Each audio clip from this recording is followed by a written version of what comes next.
toda la defensa del Pirineo, toda esta construcción de una red de búnkers de costa a costa por todo el Pirineo, realmente es bastante antigua, porque ya hay documentación militar del 37 que habla de la necesidad de fortificar. De hecho, esos documentos nos hablan a estudios previos donde ya en época republicana, en los gobiernos de la República, hacia el año 32, 33, 34, hay ya una necesidad de fortificar porque bueno, estamos en los contextos primero de lo que va a ser la Segunda Guerra Mundial, ¿no? Pues está en Alemania, Italia con los fascismos, bueno, al final hay una paz armada enorme, se sabe que una guerra en Europa a gran escala después de la Primera Guerra Mundial se está preparando, con lo cual los primeros estudios, informes sobre la necesidad de fortificar el Pirineo, ya os digo que son bastante tempranos. A partir del 37, esa necesidad militar se va plasmando ya en documentación. Muchos de los proyectos, ya donde se detalla cómo se va a construir toda la línea de búnkers, se empiezan a hacer en el 37 y los primeros trabajos ya en el mismo 39. Claro, esto es el contexto de la guerra civil y sobre todo el Ejército Nacional, el bando del general Franco, que son los que empiezan con la ejecución de esta construcción por varios motivos. Lo primero, previendo esa guerra a escala europea, que efectivamente va a estallar muy poco tiempo después, y luego en el contexto de la guerra civil, para poder prever también, tener los pasos del Pirineo muy bien controlados, para poder prever invasiones envolventes. Si tenemos en cuenta, por ejemplo, que la zona de Navarra era nacional, pero toda la zona de Cataluña era republicana, podía haber una envolvente por territorio francés y entrar por la zona de Navarra, ¿no? Pues por eso precisamente todo el paso del Bidasoa y el paso de Roncesvalles, que nosotros estudiamos, es el primero que de hecho luego se fortifica, el primero que se estudia, el primero que se fortifica ya con la primera llamada línea Vallespín, que luego se va a quedar integrada dentro de la línea Gutiérrez, que se llama, que es la línea de los búnkers del Pirineo. Mira esta carpeta estos son como de los diseños de ingeniería, ¿no? Iniciales. ¿Qué dibujos hay de delineante? Ah, mira cómo hacen todos los encofrados. Sí, lo tiene perfectamente previsto. Bueno, este es el de Bañeta, el de 1945, ¿verdad? Es exactamente el mismo tipo. Sí, parecidos. Así están los víveres, donde se evacúan las aguas. Municiones.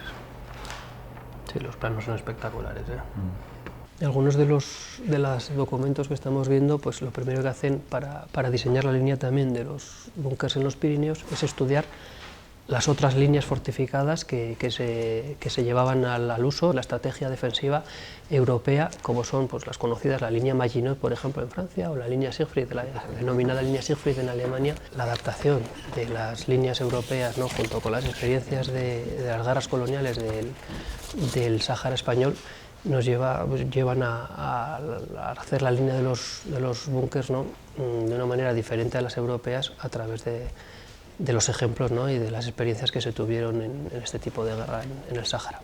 Y en la propia guerra civil, claro, todas las estrategias defensivas de los 4 años de guerra que se van adaptando y se van descubriendo, las líneas fortificadas, las construcciones de búnkers, etcétera, etcétera.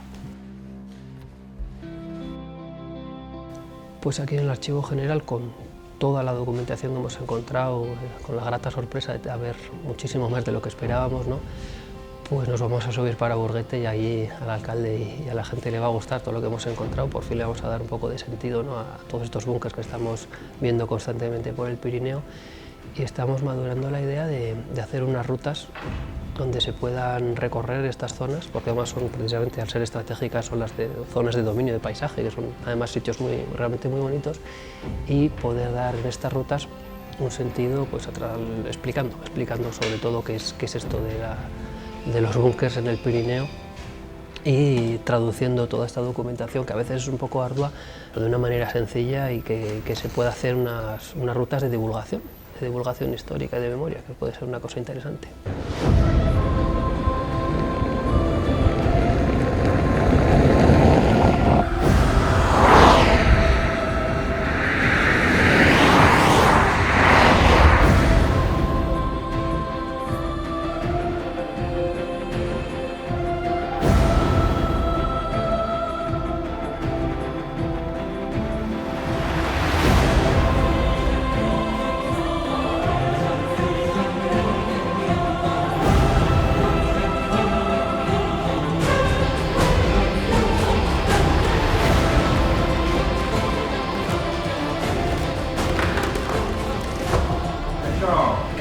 Carlos, ¿qué tal?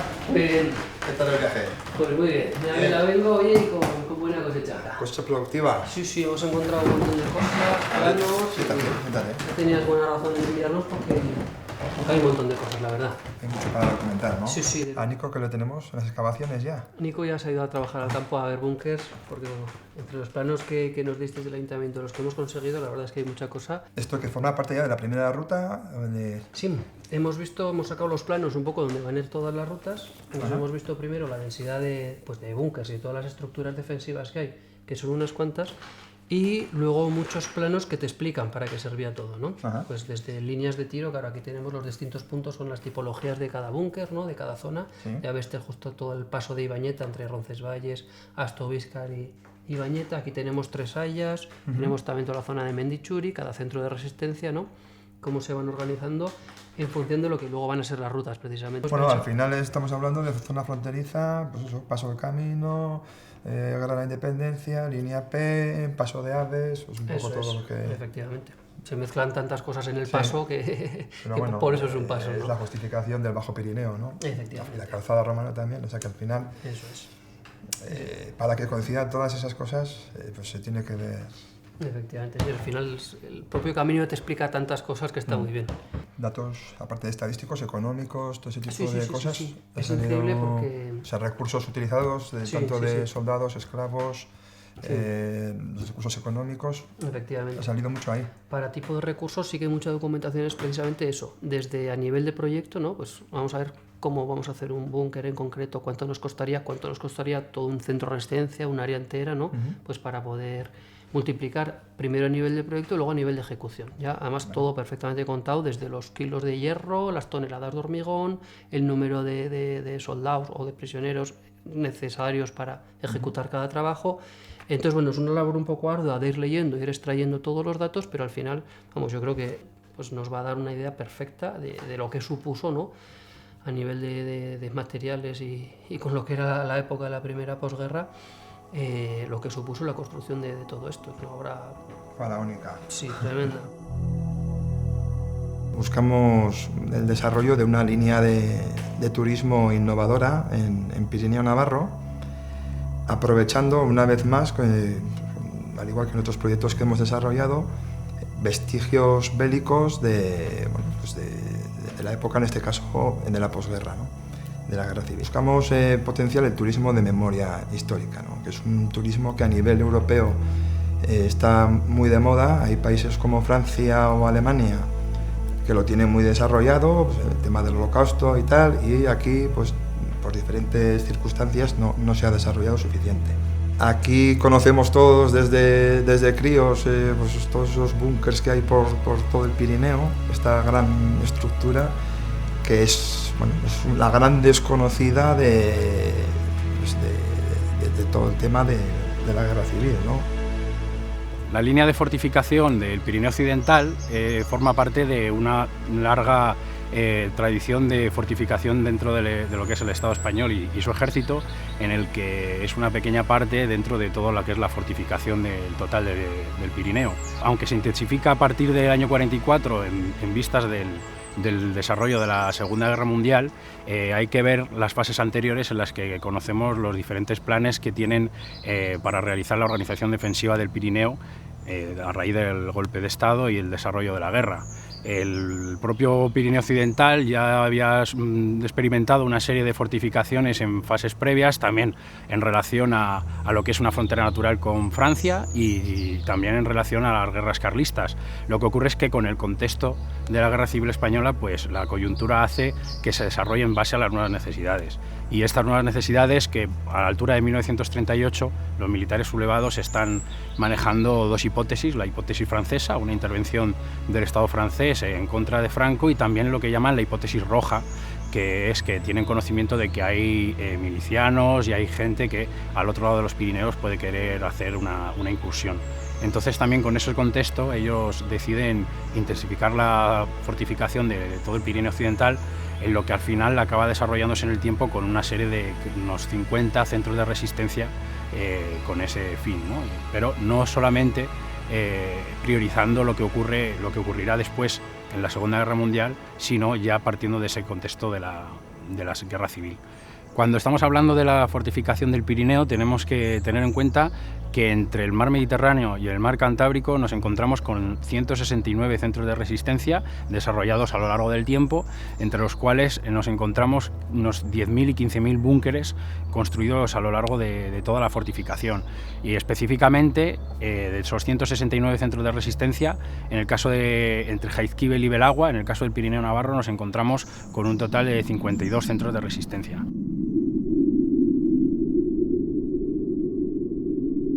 La fortificación del Pirineo la organizan en lo que llaman, en la jerga militar, ¿no?, en la que llaman ellos centros de resistencia. Al final son áreas que, o bien por la orografía o por el valor estratégico, pues establecen la defensa de toda esta zona. Cada centro de resistencia es como una especie de ente autosuficiente, ¿no?, que puede como defenderse por sí mismo y ser autosuficiente. Entonces son como islas a lo largo de toda la frontera, ¿no?, puestas también en profundidad, que establecen todo el sistema defensivo del Pirineo. Aquí, por ejemplo, pues en donde estamos, ¿no?, es el centro de resistencia 210 de Ibanieta. Entonces este se centra en lo que es el paso más accesible, ¿no?, que coge de la carretera de Valcarlos hacia Roncesvalles.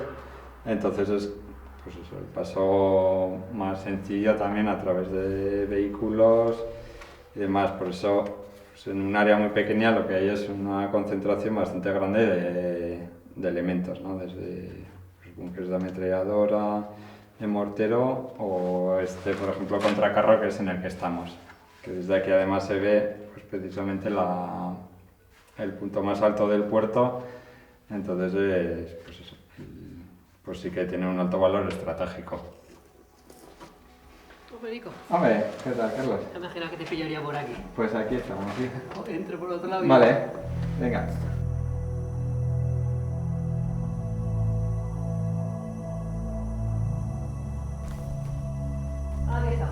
¿Qué tal con el alcalde? Por Burguete. Pues muy bien, hemos visto también bastantes de los planos que hemos traído y ostras, le ha gustado. Sobre todo ver la cantidad de puntos y de estructuras que hay por todo el monte que no parecían ni coña, ¿verdad? Sí, yo estaba aquí eso, repasando un poco y nada. Y a ver si íbamos viendo un poco, este sí que se ve que es este.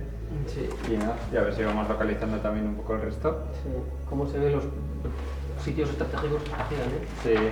Sí, Directamente, pues eso, fíjate el cambio rasante del puerto, cómo lo tienen controlado desde aquí. Ahora en campo la verdad que se entienden muy bien las cosas que se ven en los documentos, ¿eh? Bueno, luego se ve también eso, pues ahí el encaje para poner las ruedas. Aquí, El cañón. sí, las patas también para los huecos para las patas, para el tema del retroceso. Sí. Mira, luego, claro, el suelo, que es una base de hormigón aislada del resto de la estructura, ¿no?, para aislarlo de bombardeos de las vibraciones. Y lo que vimos también en tu documentación, Sí. Tiene que ser.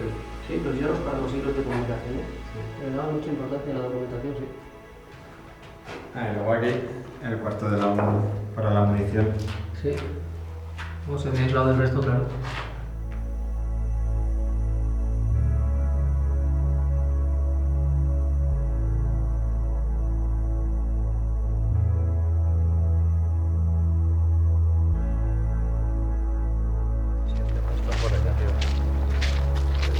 A ver si lo encontramos porque no hay manera.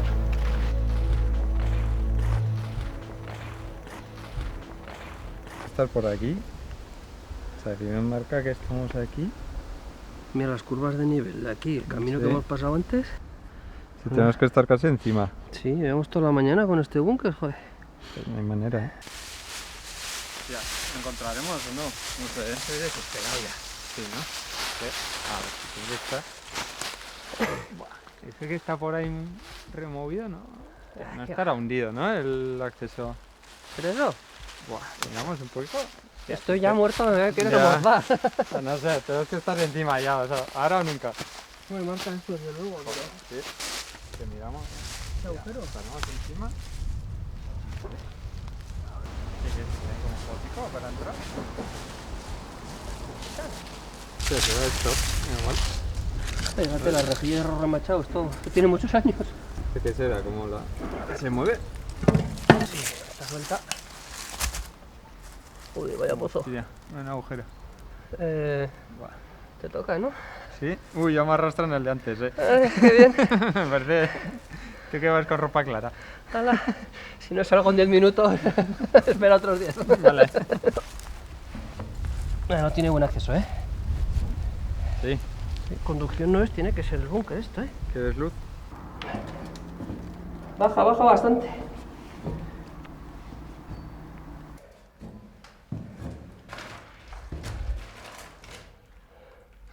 Un búnker, Nico.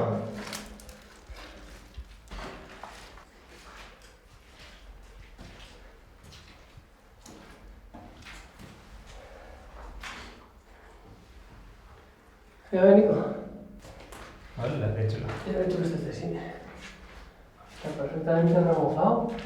Remozado perfecto. Así que no lo encontramos las merillas completamente tapadas de tierra. Totalmente cegado. Mira qué pasada. Hola, se le han hecho como columnas. Algún soldado con las de horas que pasaban por aquí la doble vena artística. Sí, teniendo Roncesvalles al lado, ese papo ahí, alguno de arte gótico románico, ¿eh? Sí, sí.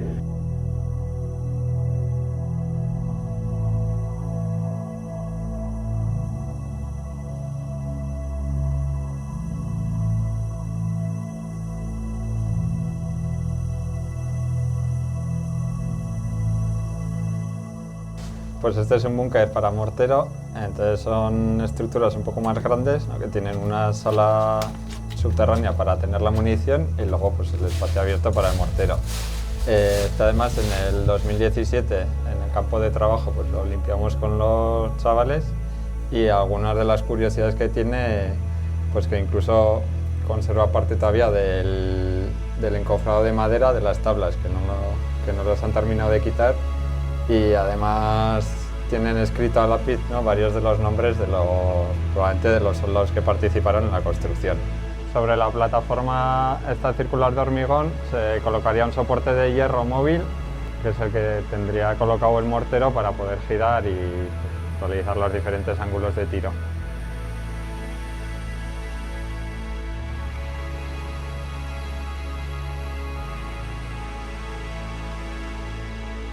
Este es de los búnkeres más habituales, es un búnker para soldados de fusil con ametralladora. Este en concreto tiene una sola mirilla y tienen pues, la bóveda blindada y cabrían pues, 1 o 2 soldados pues, para vigilar la zona. Y este en concreto pues, tiene la curiosidad que en el hormigón fresco en la construcción pues, le han grabado la fecha de construcción y todo. Y se ve ahí 1945.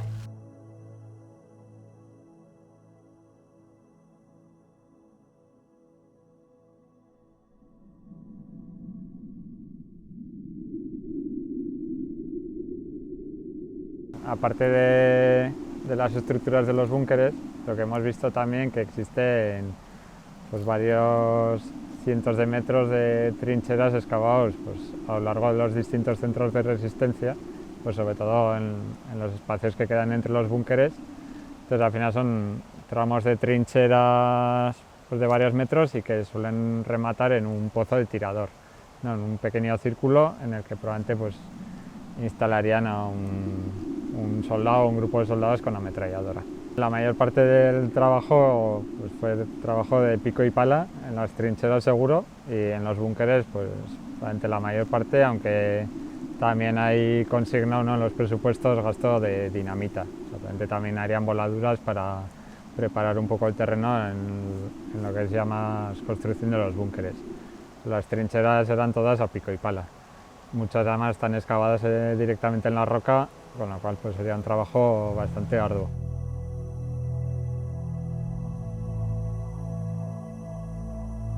Bueno, este es un refugio de los que en la cartografía militar reflejan como refugios de 3 bocas.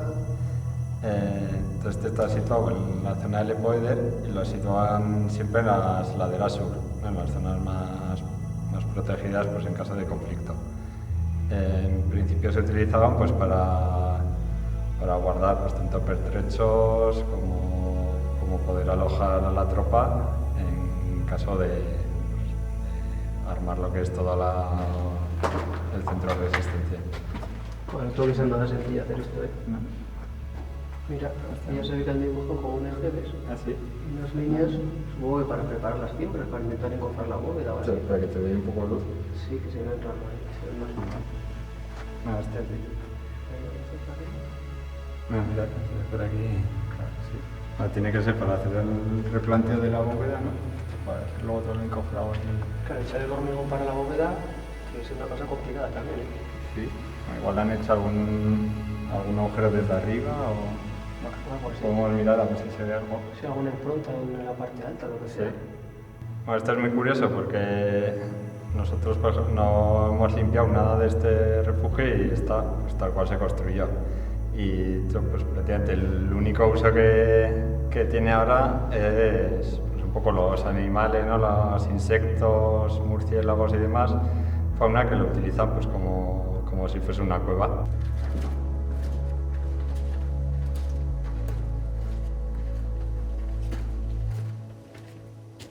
Recuerdo que primeramente lo que se conoció aquí fueron los búnker que estaban por la frontera, por los montes, pero después lo completaron con nichos que los colocaban en la carretera para hacerla saltar en caso de tener que impedir la comunicación. Hicieron un montón de sitios, por lo menos 6 o 7 sitios, donde la carretera está minada para hacerla saltar.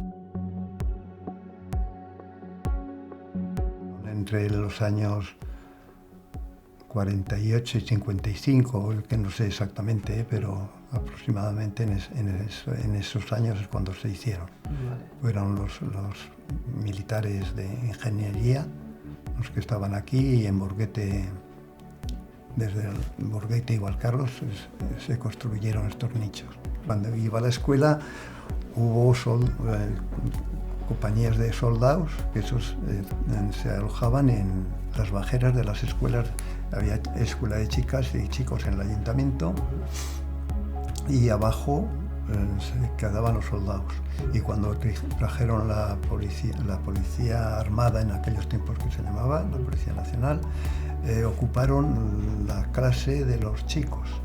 Entonces para nosotros era una suerte porque tenías un día sí y otro no clase, porque no compartíamos la clase de chicos y chicas. Entonces un día tenían las chicas y otro día tenían los chicos. Los chicos, vale. O sea que un día de fiesta.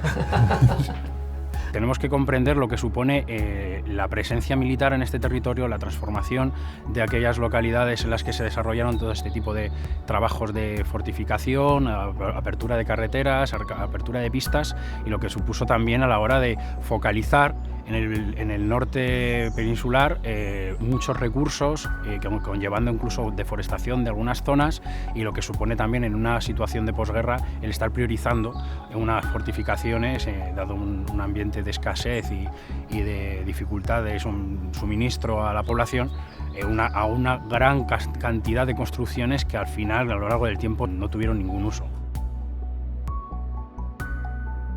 Había muchos militares, muchos. Había barracones de Roncesvalles, hay Bañeta, en la cuneta de la derecha, que hay una rampa de hierba, y ahí había varias naves donde vivían los soldados. Hasta Ibañeta, de Roncesvalles a Ibañeta, porque en Roncesvalles lo demás no había mucho sitio, porque como los canónigos tenían vacas y tenían de todo, pues no tenían sitio. Vinieron una época muchos prisioneros. Estaban en Roncesvalles y en Burguete. En Burguete, en las Rañetas, en una casa que ahora ya está, estaba la casa hecha, pero estaba vacía por dentro. La había hecho un solterón, la casa, pero la tenía sin hacer por dentro. En Roncesvalles dormían en los claustros, allí arriba de la iglesia. ¿Y algún trato con los prisioneros teníais o...? No, qué va, no. Estaban muy vigilados. No. Solo sabíamos que estaban y cómo los vigilaban. No. Tanto militar que había, más custodiados estarían, una cosa por demás.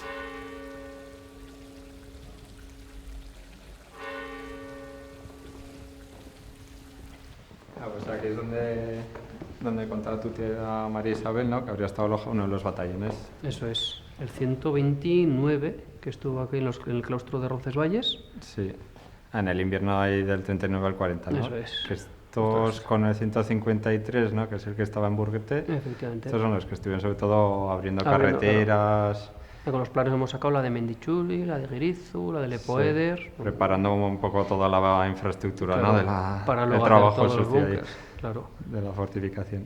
Eso es. Sí, porque luego el 153 es el que encontramos en el archivo de Burguete, el listado entero. Nos habían pasado revista y estaban todos. Ya todos los nombres, con todas las que estuvieron trabajando los aquí. soldados y luego todos los trabajadores, bueno, prisioneros.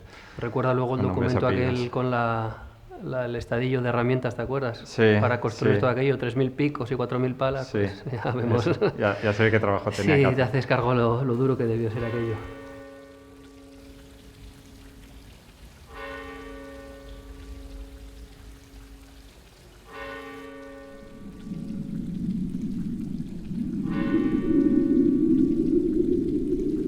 En la fortificación del Pirineo Occidental, en la parte que va desde el Valle del Roncal hasta Jaizkibel en Guipúzcoa, estuvieron 20.000 prisioneros construyendo búnkeres, pistas y carreteras. Y de esos 20.000, 13.000 prisioneros estuvieron en Navarra. Los batallones eran unidades de prisioneros que dependían del ejército y que se formaron en los campos de concentración y que tenían la finalidad de hacer trabajos forzados.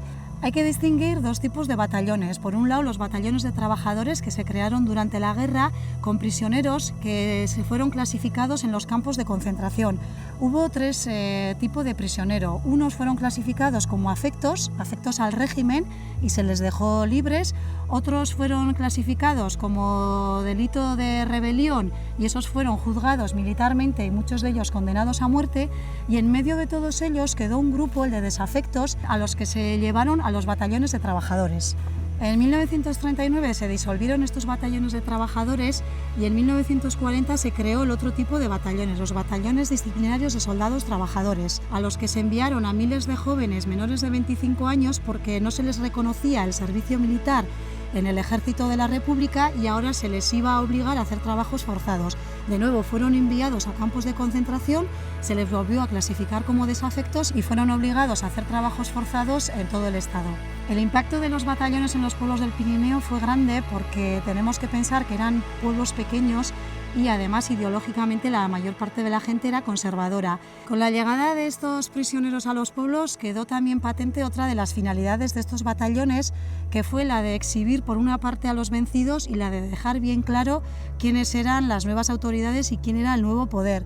Y también dejar muy claro a la población qué es lo que les pasaría en caso de no comulgar con las ideas de ellos.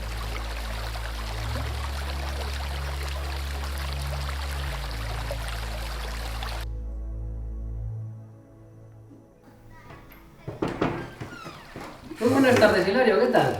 Bien. Aquí estamos, tranquilos. Tranquilos, voy a hacerte una visitica. Bien. Hablar un rato contigo, ¿qué te parece? Bien.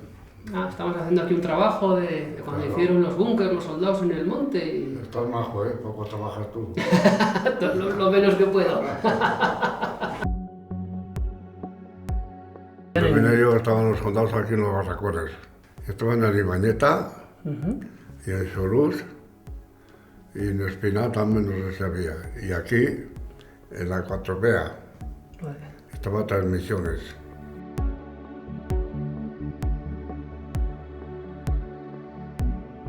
¿Abrieron caminos los soldados cuando estuvieron aquí? Sí, pues abrieron desde Xurigo a toda esa pista que va hacia Mendixuri, nosotros andamos por ahí. Sí. Y hay una pista que hay, que los tractores se andan, hasta camiones han subido por ahí arriba. Y hay todo eso, pues todo eso.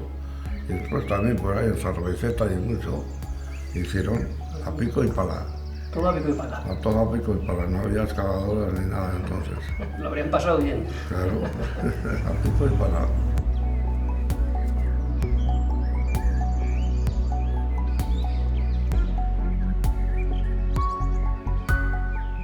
Alojados en las casas, obligatorio teníamos a 4 soldados en cada casa.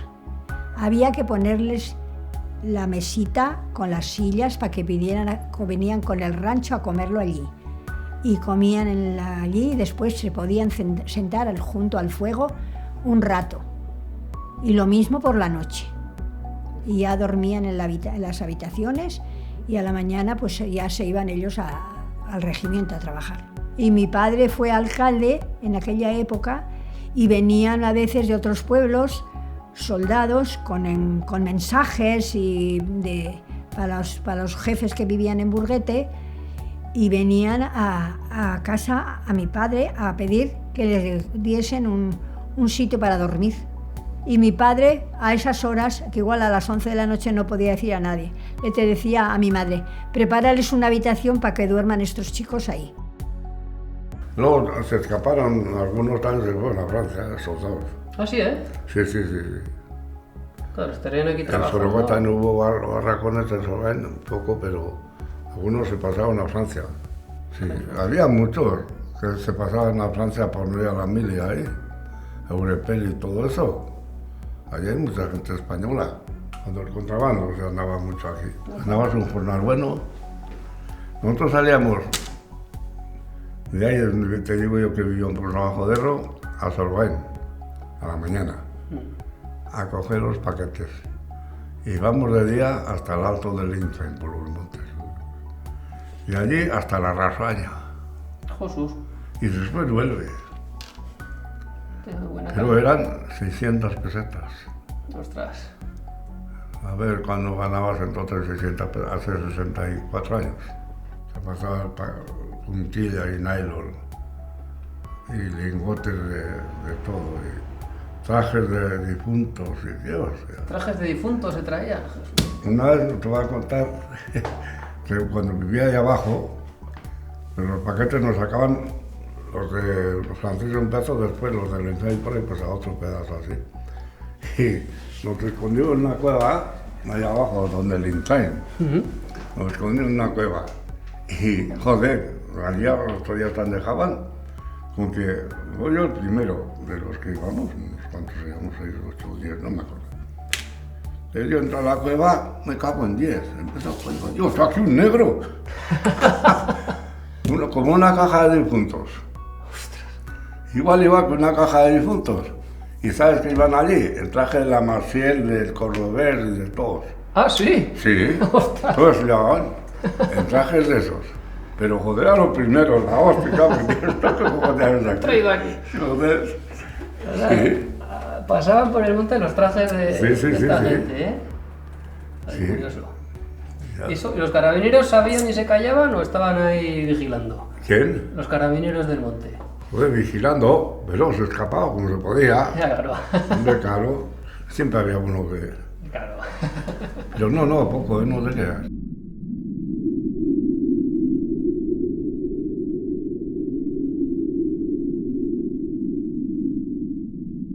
Baita ere muga hori izan da, azken batean ez da izan muga itxi bat. Mugaren bestaldean aspaldi jentea pasatu izan da, batzutan, noski lotura kulturalak izan dira azken batean.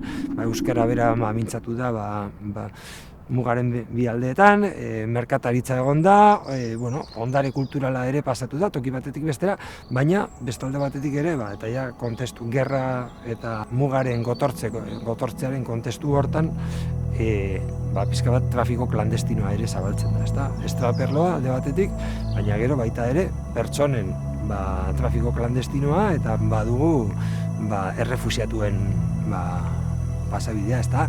Gerra bitartean, hemendik Frantzia aldera, fiska bat fascismoaren gandik ihes egiten, eta badakigu hortik pasatu zirela hainbat errefuxiatu antifasista, ezta? Baina gero, bigarren gerrate mundiala bitartean, bada beste kontu bat, Nafarroan oso gutxi hitz egin dena eta ikertu dena, eta da, nazien gandik ihes egiten pasatzen ziren milaka eta milaka errefuxiatuak. Aintzat hartu behar da, Frankok gerran, ez beligerantzia eta baita ere, nola baiteko, behintzat teoria nola baiteko neutraltasuna mantendu zuela, naiz eta gero naziei laguntzeko hainbat ekimena martxan jarri, ezta? Baina, neutraltasun horren testu inguruan ulertu behar da, nazien gandik ihes egiten pasatzen ziren milaka errefusiatu horiek Frankok ez zituela, edo Espainiar gobernu frankistak ez zituela naziengana bueltatzen. Eta orduan normalean egiten zena horiekin zen, giltzaperatu, ikertu gabe dago, baina badakigu, Nafar Pirineoan hainbat eta hainbat toki izan zirela gatibualdi tokiak, improvisatuak, ostatuak, eskolak, hor, jentea egon zen aste batzutan edo egun batzutan giltzapetuak, gero, normalean, Iruñera ekartzen zituzten, horietako asko ere, Iruñeko espetxetik pasatu ziren, eta gero, destino pizka bat teorikoa zen Miranda de Ebron zegoen konzentrazio eremua. Konzentrazio eremu hori izan zen, konzentrazio eremu frankisten artean gehien iraun zuena eta bukaeran nazioarteko jentea egon zen, ezta? Pasaron muchos judíos. Pues mira, había mañanas que en casa de mis padres, en la parte de atrás, es un cerrado donde era el estercolero. Y muchas mañanas se encontraban con que había al igual 8 o 10 personas allí metidos. Y entonces mis padres los metía adentro, y estaban en la cocina y llamaban a la Guardia Civil y estaban hasta la tarde, y a la tarde los traían a Pamplona. Eran judíos que escapaban y que huían de allí. Pasaron muchos. La gente no hablaba mucho. Es decir, que durante la guerra el secreto era riguroso. El que decía media palabra exponía a mucha gente, se exponía a sí mismo, así que había que actuar callando.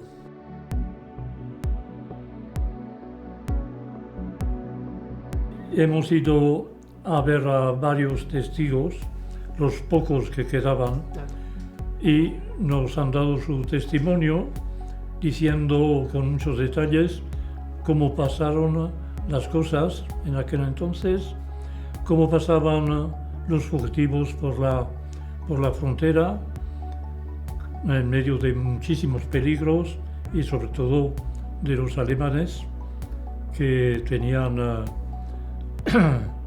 mucha facilidad para pegar un tiro.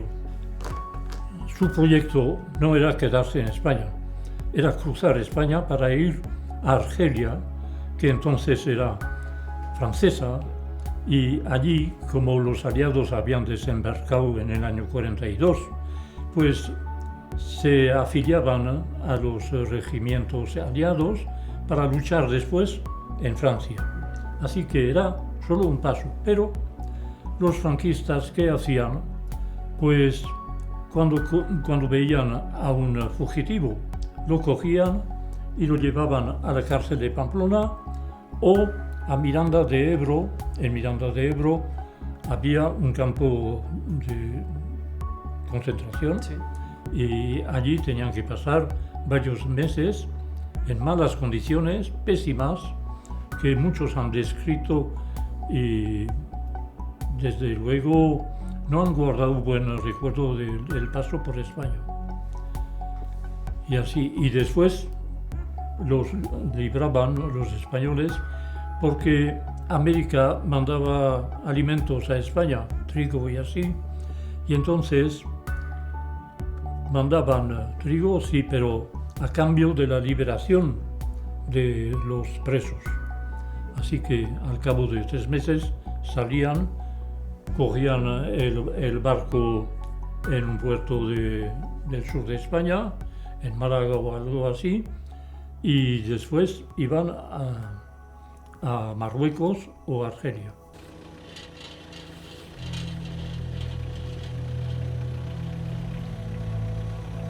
En primer lugar, aprovechando la naturaleza de Pirineo, vamos a crear 3 rutas circulares que parten de Aurich-Burguete y tocan los pueblos de alrededor. Pues una ruta toca Espinal, otra Garralda, Roncesvalles, Luzay de Valcarlos. Estamos en torno a los 3 municipios. ¿Mirando a Burguete o mirando a Lori? Mirando a Burguete. ¿Cómo se ven los 3 centros de riqueza? Y aquí dominas, bueno, claro, el observatorio el de Tresayas, fíjate, el de Mendichuri, Lindús, toda la cresta, mira el de Ibañeta, Aquí vas a poder autorita, ¿eh? Y aquí tienes todo perfectamente a la vista.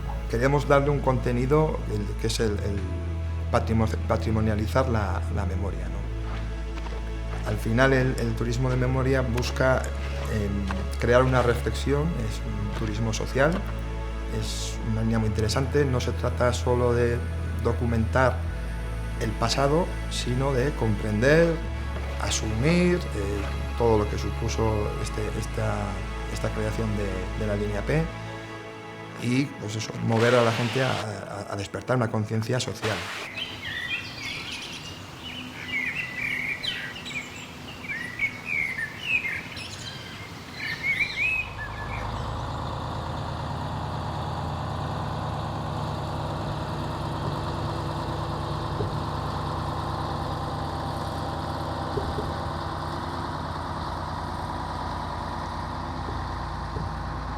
La caseta ya existía de antes, pues la idea era reutilizar esa caseta que estaba en buen estado de conservación, pues trasladarla al centro del pueblo y que sirva un poco como centro de recepción del visitante, ¿no?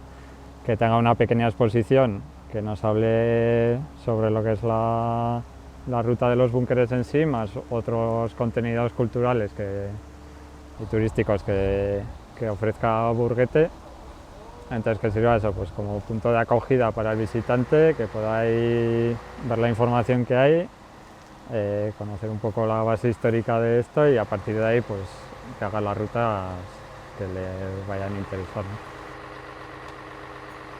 Y diseñamos un proyecto primero pues para que fuera conocido, de divulgación, ¿no? Al final son elementos de patrimonio histórico que están en el monte, y como están en el monte y precisamente cubren zonas estratégicas que no dejan de ser zonas muy bonitas del paisaje porque son las que dominan el territorio, ¿no? Diseñamos tres rutas básicamente para recorrer tres zonas diferentes de los centros de resistencia que componen la fortificación de los Pirineos. En esas rutas visitar unos cuantos búnkers o estructuras defensivas en las cuales colocar una pequeña plaquita con un QR a través del móvil, pues pinchar y tener la información que vaya contándote en los sucesivos búnkers, que al final son pequeños capítulos que vayan contándote pues todas las vicisitudes que envuelven a la época, a la construcción, a lo que se pensaba que se iba a realizar con los búnkers, etcétera, etcétera. Dentro del trabajo de las rutas se van a poder visitar pues, un gran número de búnkeres, no todos los que existen, pero bueno, pues un número bastante significativo de los que hay y sobre todo un poco pues, los que te aportan un poco de información, ¿no? Porque al final las estructuras son muy parecidas, son repetitivas, ¿no? Entonces la idea es poder visitar unas pocas y que cada una que tenga su particularidad. La mayoría se van a quedar tal cual nos las hemos encontrado, entonces pues hemos puesto dentro de la ruta las que son más accesibles, ¿no? Las que nos ha taponado la puerta o no se las ha comido la maleza. Sí que en el año pasado, en el 2017, se hizo un trabajo pues, a través de Deporte y Juventud y Paz y Convivencia, ¿no? Unos campos de trabajo con jóvenes voluntarios y limpiamos una serie de búnkeres, ¿no? Pues limpiamos 2 en la zona de Tres Hayas y otros 3 en la zona de Ibañeta, que eran un poco pues, los que veíamos que podían ser como más interesantes, ¿no? Y de cara a integrarlos en estas rutas que estamos haciendo este año. Para localizar los búnkers, ciento y mucho largos ahora mismo en el pequeño, ya os digo, en el pequeño valle en el que estamos interviniendo, teníamos una serie de planos, los planos militares del proyecto, de la construcción, en los cuales, bueno, yo que soy de esta zona, cuando vi los planos de proyecto, lo primero que pensé, dije, bueno, no han hecho ni la mitad, han hecho unos poquitos y ya está. Entonces no, con los planos en la mano ya vemos que están absolutamente todos hechos, lo cual es una cosa que me impresionó bastante. Y la manera de encontrarlos es andar por el monte, es patear, coger el plano y decir más o menos tienen que andar por aquí. Son planos aproximados, por un lado, porque no son especialmente detallados, pero están muy bien hechos. Con lo cual sí que es verdad que cogiendo un poco la mecánica de cómo funcionan los planos, ¿no? Pues esta regata viene por aquí, más o menos es esta y la otra, acabas encontrándolos relativamente fácil casi todos. Y digo casi todos porque otros nos han llevado mucho tiempo, realmente mucho tiempo encontrar, y hay algunos que directamente no los hemos encontrado. Este sí que entraba bastante mejor.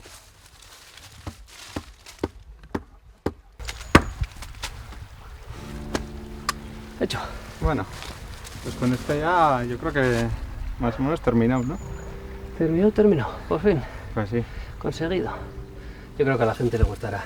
Sobre todo una vez que haces las rutas, ¿no? Que ya ves todos los recorridos, ves las dimensiones, toda esta fortificación del Pirineo, es una cosa bastante impresionante. Sí. Al final, la arqueología siempre es contar la historia a través de los objetos, ¿no? Testimonio que te da algo físico, claro. Sí, está al final que lo mezclas con la documentación, con las entrevistas, al final no es como hacer un poco la historia local de Burguete, ¿no? Contada ahí por capítulos, pero es el reflejo de los años 30 a los años 50, ¿no? Eso es. De la historia de Europa, ¿no? De guerra y de una manera, eso, pues, cómo se vivía aquí, que en el fondo es contar cómo se vivía en toda Europa, en cualquier pueblo de Europa. Ese salto de la historia no microlocal a, claro, una historia general, todo un continente y de toda una época. Está muy bien una vez que te haces las rutas y ves las verdaderas dimensiones de todo esto, claro, que es una cosa impresionante, es descomunal. Es una gran locura en el fondo, ¿no? Entonces, claro, una locura que se llevó a cabo en aquellos años y... Sí, es el reflejo, ¿no? De años de guerra y de hormigón y de búnkeres, ¿no? Encima metidas en estos bosques de hayas, que son todos tan bonitos, ¿no? Tan bucólicos, de repente una mirilla de hormigón que te está observando, ¿no? Vamos a ver qué ha pasado aquí, porque... Pues al final, ¿no? Tanto para la gente del valle, que es su propia historia, ¿no? Y esa misma historia que te sirva para el visitante, ¿no? Que es, al final acaba siendo la historia de Europa. Sí, de toda Europa al final. Pues poder conocerla, ¿no? Paseando aquí por lo que dices tú, por estos paisajes tan bonitos, pues yo creo que les gustará, eso esperemos. Pues sí, que venga gente ahora hoy. Yo creo que la recuperación y la utilización de estos búnkeres de una manera didáctica, pedagógica, que sirva para enfocarlo desde una cultura de paz, desde un conocimiento de lo que supuso el militarismo, ¿no? en los años 30, en los años 40, conocimiento de la dictadura, la explicación de qué supone la transformación de un territorio por motivos de guerra. Creo que toda recuperación y explicación es positiva, siempre y cuando sea desde estos ejes. Tresna bat izan behar da, gerraren errealitatea salatzeko, mugen errealitatea ere salatzeko, eta azken batean hausnarketa bat egiteko gaurko egoerari buruz. Eta gaurko egoeran, gure muga fortifikatu hurbila ez dago Pirineotan, dago Mediterraneon, baina hor ere bada, azken batean badaude beste motateko gotorlekuak, baditugu alambradak, eta badugu ere jentea, milaka jentea hortik pasatzen dena, hiltzen direnak, hiltzen dituztenak, eta baditugu ere konzentrazio eremuak ez dira, baina atzilotzeko eremu bereziak errefuxiatuentzat, muga klandestinoki pasatzen dutenentzat, azken batean, gure ustez, hor badugu tresna bat gaurko injustiziei buruz hausnarketa bat egiteko. Si lees la guerra de 14 y la guerra después de la Segunda Guerra, pues sales transformado en hombre pacífico. No hay nada como la paz. Las guerras son unas locuras, nada más. ¿Qué arreglas con una guerra? La guerra es como un duelo, ¿sabes? Cuando uno ha herido el honor del otro, del adversario, pues empieza el duelo. Y ese duelo es una tontería. Lo mismo para la guerra. La guerra es un duelo entre varias tropas y no arregla nada, nunca.